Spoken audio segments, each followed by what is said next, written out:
Hola, ¿qué tal? Muy buenos días a todos. Sean bienvenidos a este nuevo video de nuestra materia de literatura barroca española. Y por el título, bueno, ya se habrán dado cuenta que vamos a hablar de la comedia nueva. Bueno, vamos a tratar diversos aspectos de esta comedia nueva. Vamos a hablar, bueno, desde sus antecedentes, cómo se desarrollaba el espectáculo y, bueno, vamos a hablar del lugar de representación, cómo eran los teatros. Vamos a hablar también de los actores, cómo era su vida, más o menos cuánto ganaban. También vamos a hablar sobre el público, lo que esperaba el público de estas comedias.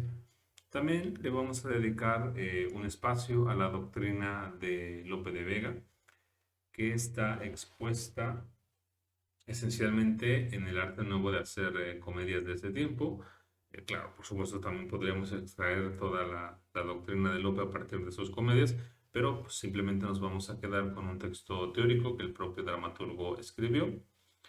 También vamos a hablar acerca de los tipos de personajes que aparecen en el teatro del siglo de oro. Y bueno, también vamos a hablar de sus caracteres generales, que son el monárquico, el religioso y también pues lo que tiene que ver con la honra y con el honor. Entonces, primero vamos a hacer vamos a refrescar nuestra memoria y vamos a hablar un poquito de los antecedentes de este teatro. Y bueno, primero vamos a empezar a hablar de Torres Narro y de Gil Vicente. Torres Narro, el primero de ellos, bueno, es de especial importancia, sobre todo lo es por su obra La Propaladia, que pueden ver aquí, donde, bueno, además de reunir sus obras dramáticas como sus obras líricas, pues también compuso un proemio que constituye la primera perspectiva dramática de España. Entonces, tiene un valor importante para nosotros, que bueno, aunque no vamos a leer este texto, bien podemos resumir en 5 puntos capitales la doctrina de Narro. El primero de esos puntos fue que él definió comedia y definió comedia como un artificio ingenioso de notables y finalmente alegres acontecimientos por personas disputados. Entonces es lo principal, ¿no? Un artificio ingenioso de notables, ¿no? Lo segundo es que él divide la comedia en 5 actos, aunque Torres Narro a los actos él les llama jornadas, ¿no? Bueno, también otro de los aspectos fundamentales en la propaladia es también la limitación de interlocutores y esa de personajes en la obra. Dice directamente Narro que no deben de ser tan pocos que parezca la fiesta sorda, ni tantos que engendren confusión. Otro de los aspectos que Torres Narro toca es la verosimilitud o el decoro, es decir, la congruencia, ¿no? Entonces, Torres Narro busca o invita a los dramaturgos a que den a cada personaje lo suyo, a que eviten las cosas impropias, usar de todas aquellas maneras que sean legítimas, de tal manera que el siervo no diga ni haga actos del Señor.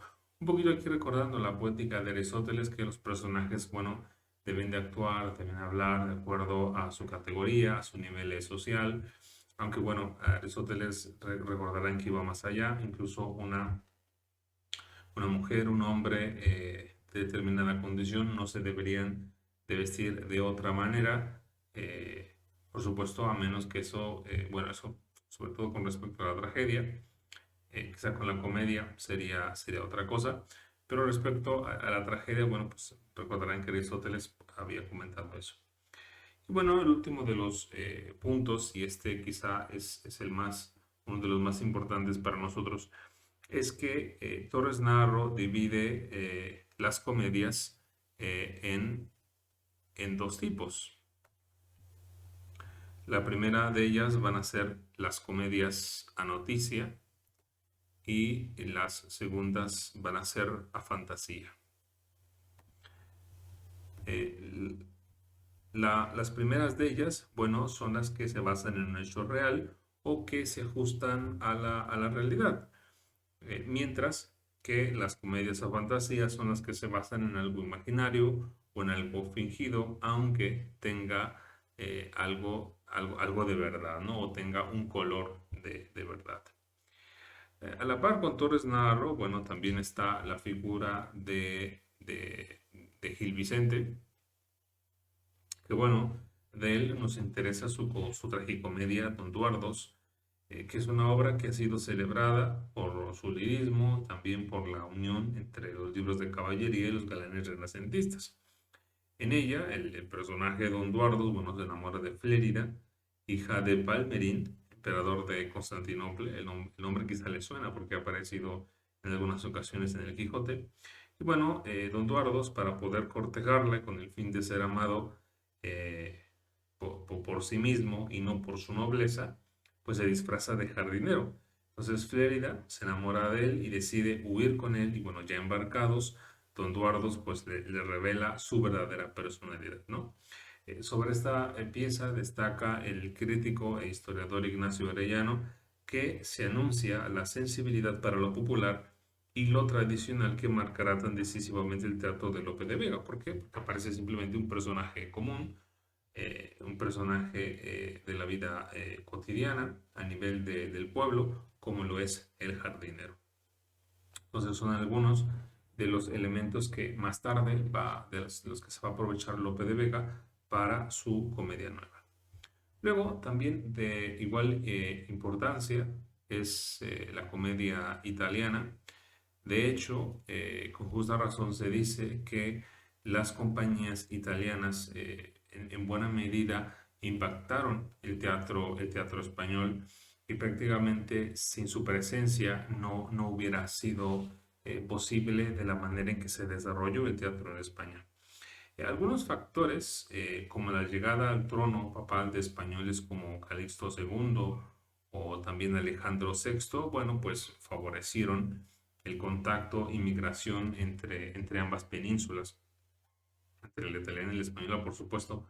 El tránsito de personas, bueno, pues no se limitó a ciertas clases sociales, sino que con la migración, bueno, también hubo clérigos, hubo seglares, hubo nobles, plebeyos, hombres y mujeres del común también. Y bueno, por el testimonio de Juan de Valdés en el diálogo de la lengua, sabemos que en Italia, así entre damas como entre caballeros, se tiene por gentileza y galanía saber hablar en castellano. Entonces, esto va a ser importante, ¿no? Por otro lado, la misma influencia italiana en la lírica también se lleva a cabo en el teatro. Como les había comentado hace unos instantes, la aparición de compañías italianas pusieron a los españoles en contacto con la comedia del arte y las novellieri. De hecho, en la boda de Doña María, la hermana de Felipe II, una compañía representó una obra de Ariosto y ya entrado el año 1535, pues varias compañías italianas anduvieron extendiendo el gusto por la comedia italiana. Entre algunos de los españoles, donde se observa la influencia precisamente de estas compañías, bueno, pues fueron tanto Lope de Rueda como Juan de Timoneda, ¿no? Entonces vean que llegamos a una época donde hablar español era importante o era, como lo dice directamente Juan de Valdés, era un signo de gentileza y de galanía. Así que hay que esperar que entonces el teatro sea pues traducido al español o se empiece a escribir también en castellano, ¿no? También de influencia importante, aunque quizá todavía no suficientemente rescatada por la crítica, tiene que ver con el teatro jesuita. Todavía al día de hoy los estudios que hay sobre este teatro no son numerosos y de hecho buena parte de las obras de teatro que nos quedaron de la Compañía de Jesús todavía no salen a la luz. Algunas de ellas simplemente para leerlas hay que visitar algún archivo e ir directamente allá y leer directamente en manuscritos o en algunas impresiones que bueno, suelen ser pocas, ¿no? Y bueno, de acuerdo a Ronis, bueno, el teatro jesuítico fue el catalizador que precipitó y aglutinó aún la España de Carlos V los elementos básicos, los presupuestos espirituales de los que saldría pues la gran explosión dramática del siglo de oro. La Compañía de Jesús hay que decirlo, tuvo el objetivo de combinar tanto el entretenimiento como la enseñanza. Entonces los docentes en los colegios jesuitas pues tuvieron muy claro que el ejercicio teatral era un componente inseparable de la enseñanza de los alumnos en los colegios. Ya hemos comentado anteriormente que algunos de los dramaturgos aprendieron con ellos.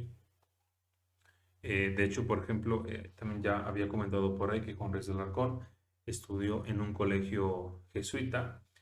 Así que, y bueno, sabemos que las justas poéticas, que él participó en las justas poéticas del colegio jesuita, donde además, bueno, Alarcón estuvo ensayando, seguramente habrá entregado bocetos de sus primeras comedias, ¿no? El teatro jesuita, bueno, tuvo como modelos a Plauto, también tuvo como modelos a Séneca, y bueno, también junto con Plauto, bueno, pues también Terencio, que seguramente, bueno, recuerdan a todos estos de, de sus estudios de literatura grecolatina, específicamente romana, ¿no? La temática, bueno, en el teatro jesuita, como es de esperarse, pues es de inspiración bíblica o hagiográfica, es decir, la puesta en escena de la vida de los santos. Y bueno, en cuanto a la forma, refiere Ignacio Arellano que, bueno, se utilizaban recursos como la polimetría, posición de la acción en esquemas de intriga, el enredo, la alternancia entre el latín y el romance en la lengua de los diálogos, aunque un rasgo definitorio de ese tipo, de ese discurso lingüístico, es la aplicación de los mecanismos retóricos orientados precisamente hacia la docencia, ¿no? Y bueno, no se puede hablar tampoco del surgimiento de la comedia nueva sin hablar de, de algún fracaso, ¿no? Y en este caso, el fracaso tuvo que ver con la tragedia española, porque, bueno, hubo una etapa antes de traducciones y adaptaciones a las que le siguieron diversos dramaturgos como Fray Jerónimo Bermúdez, Andrés Rey de Artieda, Lupercio Leonardo de Argensola o Gabriel Lazo de la Vega, que buscaron producir tragedias. En ellos, bueno, tanto la influencia de Séneca, la búsqueda de una aplicación moral o las construcciones de algunas tragedias a base de monólogos y diálogos estáticos, que parecen más narraciones que teatro, bueno, pues impidieron la formación de una tragedia española. Entonces es curioso porque quizá debido a este intento fallido de la tragedia española, fue como pues la comedia triunfó en España. Y bueno, por último, tenemos que hablar de los dramaturgos valencianos. Y bueno, con anterioridad, cuando hablamos de la vida de Lope de Vega, pues comentamos que la estancia de este escritor por Valencia fue importante. Y esto se debe a que ello permitió que Lope se pusiera en contacto con dos aspectos fundamentales. El primero de ello, la valoración de dimensiones visuales y auditivas. Y número dos, el compromiso con los gustos del público, algo también, sin duda alguna, aristotélico. Entre algunos de los dramaturgos están también Andrés Rey de Artieda, el soldado Cristóbal de Virués, Gaspar de Aguilar o el canónico Francisco Agustín de Tárrega, este último además alabado por Cervantes, Gracián, también por Lope. Bueno, en las obras de los que acabo de mencionar, bueno, pues se destaca el uso de la polimetría, como con los jesuitas, el paso de los 4 a los 3 actos, los motivos caballerescos y cortesanos, así como la graciosidad, aunque en su mayoría, bueno, adolecen de un senecanismo y todavía la honra no es el imperativo de su teatro. La participación de los valencianos para la formación de la comedia nueva, por lo tanto, es fundamental. Incluso ha merecido estudios extensos como los realizados por John Wagner. Y aunque si bien sobre los hombros de Lope de Vega descansa la creación del Teatro Nacional, pues sus innovaciones arrojadas en el arte nuevo de hacer comedias son, en palabras de Enrique García Santo Tomás, la culminación de un arte nuevo que madura en conjunción con el círculo valenciano.